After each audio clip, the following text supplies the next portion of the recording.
प्राचीन काल से ही विश्व गुरु है इंडिया।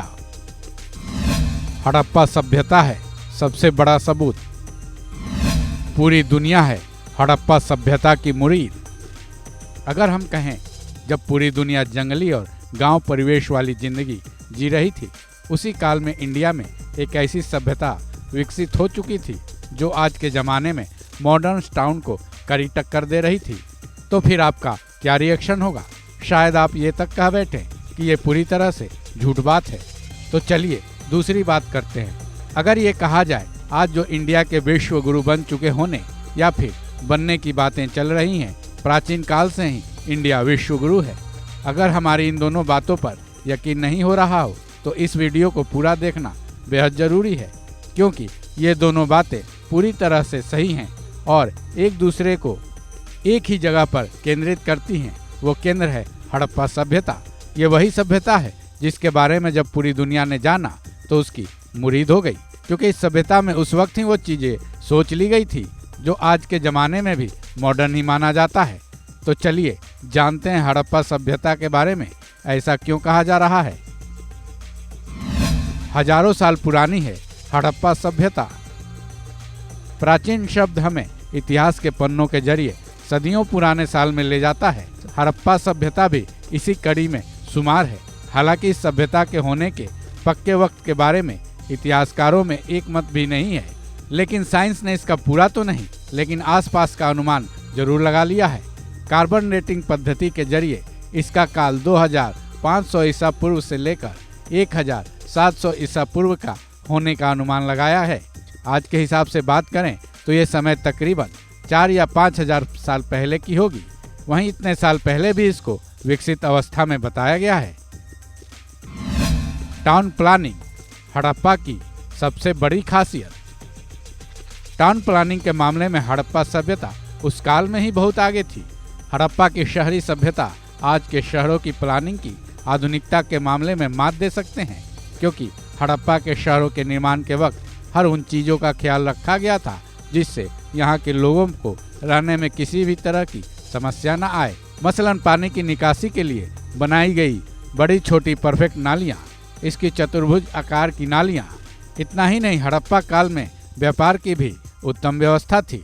हड़प्पा काल के लोग इतने सफाई पसंद थे कि नालियों का भी आज के ज़माने के तरीके से रख रखाव करते थे।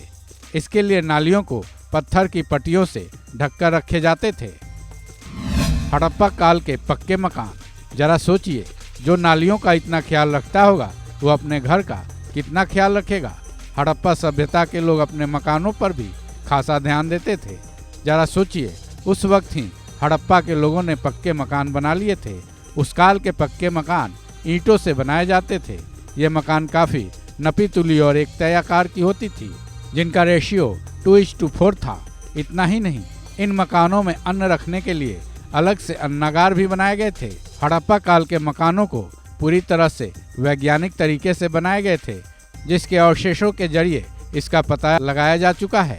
इस काल के मकानों के अन्नागार के साथ मूर्तिकला भी वैज्ञानिक तरीके से बनाया गया था। इस काल के हर घर में एक कुआं बना होता था। मोहनजोदड़ो के स्नानागार ने दुनिया को चौंकाया। जब भी हड़प्पा सभ्यता की चर्चा होती है, उसके मोहनजोदड़ो शहर का नाम आना लाजमी है, जिसकी वजह है मोहनजोदड़ो का स्नानागार यानी बाथरूम। मोहनजोदड़ो के स्नानागार ने दुनिया को चौंकाया है, क्योंकि ये जितना ही विशाल था उतना ही उसकी व्यवस्था मॉडर्न थी। इसमें पानी भरने से लेकर पानी की निकासी का खास ख्याल रखा गया था। इतना ही नहीं, इसमें उतरने और चढ़ने के लिए नॉर्थ और साउथ साइड में सीढ़ियाँ भी बनी हुई थीं। पक्की ईंटों से बने स्नानागार की कारीगरी बेहद बारीक थी। शायद यही वजह है कि कई इतिहासकारों ने मोहनजोदड़ो के स्नानागार को दुनिया का आश्चर्य कहा था। इंजीनियरिंग की मिसाल है हड़प्पा सभ्यता। इतिहास के पन्नों में हड़प्पा सभ्यता को इंजीनियरिंग की मिसाल भी मानी जाती है, क्योंकि हड़प्पा काल में जितने भी निर्माण बनाए गए थे वो बेहद बारीक और चकित कर देने वाले थे, जो ये साबित करते हैं कि हड़प्पा सभ्यता में एक से बढ़कर एक इंजीनियरिंग वाले दिमाग के लोग रहते होंगे, क्योंकि हड़प्पा सभ्यता सुमेरियन और मेसोपोटामिया की तुलना में काफ़ी विकसित थी। इतना ही नहीं, हड़प्पा का क्षेत्रफल भी काफ़ी बड़ा था। ये काफ़ी बड़े क्षेत्र में फैला हुआ था। भारत के जम्मू कश्मीर, पाकिस्तान के बलूचिस्तान और मकरान तट तक ये फैला हुआ था। हड़प्पा सभ्यता को सिंधु घाटी सभ्यता और कांस्य युगीन सभ्यता भी कहा जाता है। हड़प्पा काल के मुख्य शहरों में हड़प्पा, दैमाबाद, लोथल, धौलावीरा, मोहनजोदड़ो वगैरह शुमार थे। ऐसे में अब तो ये क्लियर हो गया है कि जब दुनिया खुद को संभालने में जुटी थी, उसी वक्त हड़प्पा सभ्यता पूरी तरह से विकसित हो चुकी थी, जिसके पीछे यहाँ रहने वाले मॉडर्न और इंजीनियरिंग वाले लोगों की सोच थी। तभी तो कहा जाता है कि इंडिया प्राचीन काल से ही विश्व गुरु है। इस खबर में बस इतना ही। बाकी अपडेट्स के लिए जुड़े रहें वन इंडिया के साथ।